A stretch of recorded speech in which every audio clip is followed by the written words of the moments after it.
You're listening to Behind the Mic with Micah Popp.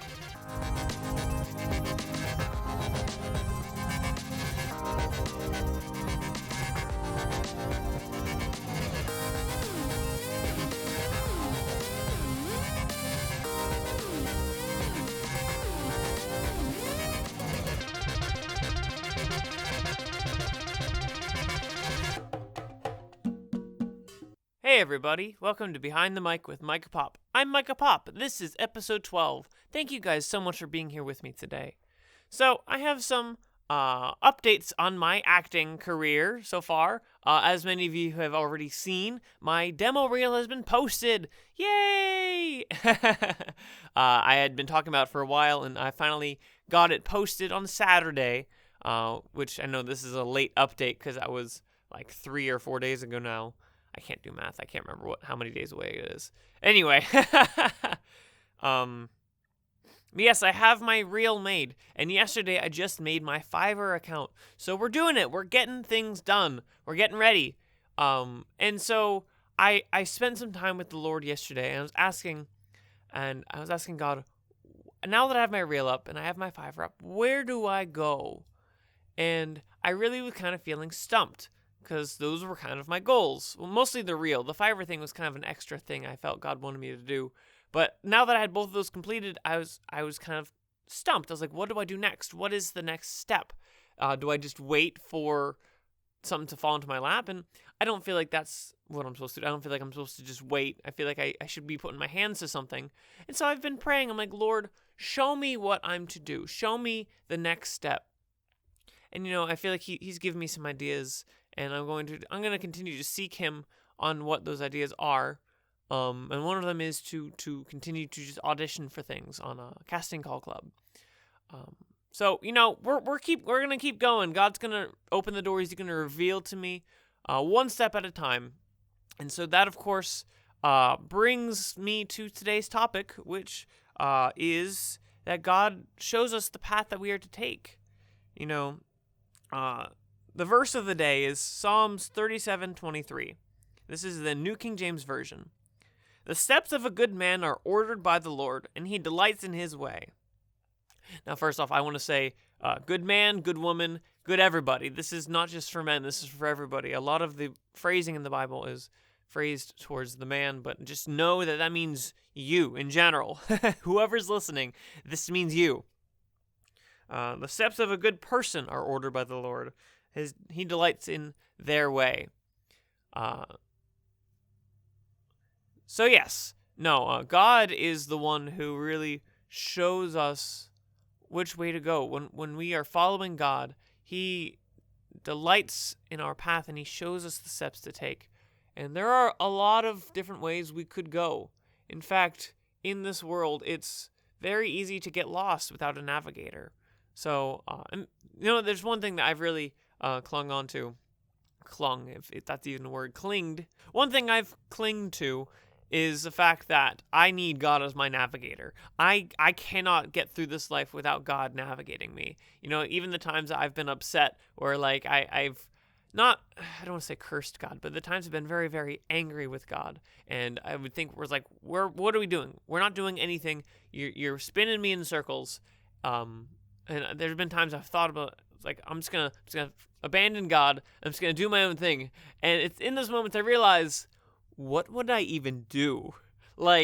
If I lose God and I don't have that navigator anymore, where would I go? What would I do with my time? I would have no direction, and I would be even worse off than I was at the time. And so, it's so important. I've gotten so adjusted to having God as my navigator that I am completely helpless without him, without his instruction. I don't know what I'm doing. But that's such a great place to be, in that I can be led by God, that he orders my footsteps, and that I am just shown where to go with that. And I feel like sometimes a lot of people, we try to, just people in general, we try to make our own way. We try to do our own things and guide our own footsteps. And, that's natural to do, because you want to set your course. You want to figure out how to do the work, the plan that God has for you, the plan that you have for you even. I mean, that's just what most people do. It's very counterintuitive to look to God, I think, in some ways, because we want to make our own destiny. But usually when we try to do things on our own and when we try to get away from God, he can't bless us. He can't open the doors he wants to open for us, and we're just out here spinning our wheels, just kind of running around doing our own thing. And so I think, and not all the time, I mean, sometimes we do things that, they do prosper for a time, or there's a season, but without God showing us what to do, it can be very challenging. It can be very challenging. I know sometimes even with God, there are challenges, but the good thing is that he shows us how to get through those. So yeah, it's really important to learn how to wait for him to, and that kind of ties into what we were talking about yesterday, and listening to what he says and obeying what he says, that, if you listen, he will instruct you and he will guide you and direct you in what you need to do and say. So that I have a practical Bible example for that. Elijah was one of the great prophets of the Old Testament. He was kind of a weird dude. He wore like weird fur, like goat fur. Like everyone else, like at this time period, like literally everyone had clothes now. Like clothing was a thing, but he wore like skins and he ate grasshoppers and stuff. And he's just a weird dude, but he was an awesome dude. He performed many mighty miracles and stuff. And but there's one time specifically there was a drought in the land, and God promised to sustain him, and he told him, go to the brook Cherith, where there I will feed you and I'll make sure you're well watered. And so where the brook Cherith was is pretty much like a big, it was a brook in the mountains, and it was very isolated, but there was like a stream that would come off the rocks, and he'd be able to drink off the stream from the rocks as his water source. But what God had done for him there is that he would have the buzzards and the crows come and, maybe not the buzzards, the crows, not the buzzards, the crows. He'd bring the crows, they would descend and they'd have morsels of meat for Elijah to eat every day. And it was a miraculous thing because the birds would leave the meat for him there, and the water was there to sustain him, and God just miraculously took care of him. But it was only in that position that Elijah had to listen to what God was telling him, to go to the brook Cherith in order to be sustained. And then after that, whenever the brook dried up, he had to wait until the Lord told him to leave, in which God told him to go to such and such a town. I can't remember the name of the town. And there I have a widow woman for you that's going to take care of you. Now, goodness gracious, what kind of faith is that going to take, that God tells you that there's a widow that's going to take care of you in a town 100 miles away from where I've already been taking care of you? It took guts to kind of leave his situation, which, again, it didn't take that much guts because God told him to wait until it dried up. And what had happened is the brook Cherith that he was at actually ended up drying up with the drought. And so he didn't really have much of a choice but to leave.